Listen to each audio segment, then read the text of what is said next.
What is going on, Pacer Nation? Welcome back to another episode of Bring the Juice Pacers.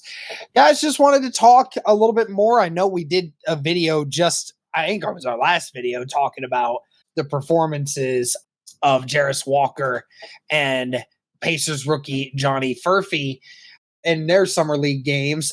They actually had another one recently, and the numbers for Jarace Walker, almost 20 points a game, 6 rebounds, 4 assists, shooting over 45%, both from three and from the rest of the field. So Walker having a very efficient 20 and doing a fantastic job in his 3 summer games.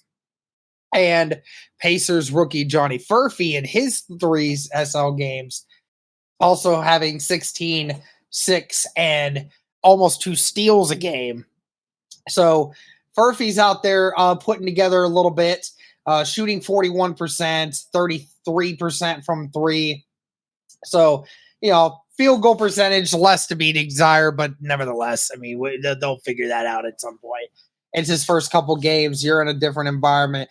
It is what it is. But nevertheless, Walker and Furphy are both out there providing some great minutes for the Pacers in their summer league games. The big question is what is their roles going to be with the Pacers this upcoming year? Because we have to wonder, what are the Pacers going to do with them as we go into this?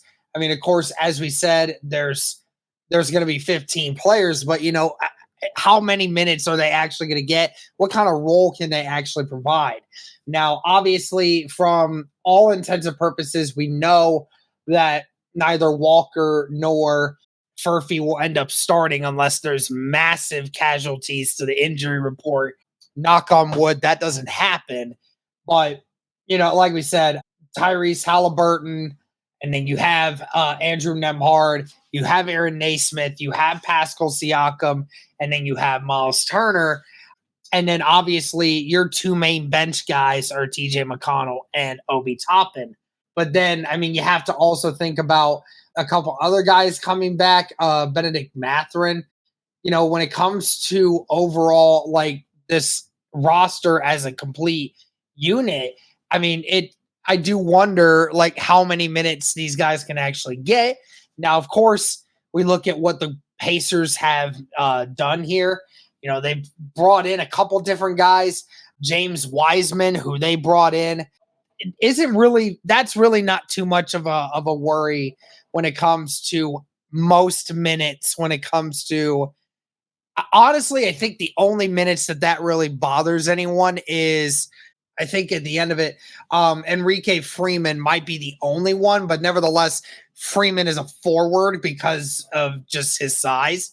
But that would probably be the only one. I wouldn't even worry about Furphy because Furphy's a forward as well, but he plays on the outside. He doesn't really do much of his work on the inside, does more of it on the outside.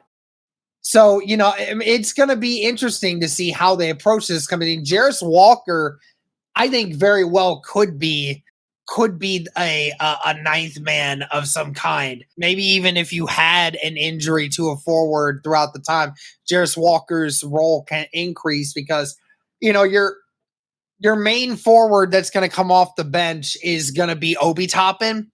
But, I mean, again, if Obi Toppin is injured or isn't playing well, you can bring a Jarace Walker in who has who has just as much of a balance to his game as usual. I think even slightly better defense. Furphy is an interesting one because, I mean, he would probably be a main backup to Naismith, which, could lead to a few minutes right off the bat. Tristan Newton could be a great backup to, I would say, probably to Nembhard. So, I mean, there's great balance with how you drafted these guys and who you brought in free agency and all that. There's great balance to what the Pacers did with this. Ultimately, what kind of minutes are they going to get? I don't know right now. Like we said, TJ McConnell, he's going to be your main backup point guard. Backup to Nembhard, we really don't have one of those right now, even though I think that Tristan Newton could be a good one for that. And then Furphy could be a solid backup for Aaron Naismith because of Furphy's ability to be able to play long ball while playing defense. And then at your power forward position, Pascal Siakam is going to be in that spot. Obi Toppin, is going to be your primary backup. And then who knows how James Wiseman's going to get utilized as a backup to Miles Turner. I mean, there's a lot of interesting ways that this roster is going to go down, and we'll have to continue to get more information. Kind of crazy that in 3 months, almost 3 months, the season is starting back up again. So a lot of these questions are going to get answered. And not to mention, I mean, I failed to recognize again, like Ben Shepherd, who's also young, put together some great minutes. Love it or hate it, Doug McDermott is still on the roster. I don't know if he will still be after this year, but who knows? So, like there's so many different things that the Pacers are going to have to figure out, especially with Jarace Walker and Furphy, who are putting together some great performances in the summer league so far. So we'll have to see what happens. But let me know your guys' thoughts in the comments. What do you think their overall roles are going to be? What's their ceiling? What's their floor? But that's going to do it for this one, guys. Let me know your thoughts. Thank you so much. And as always, go Pacers.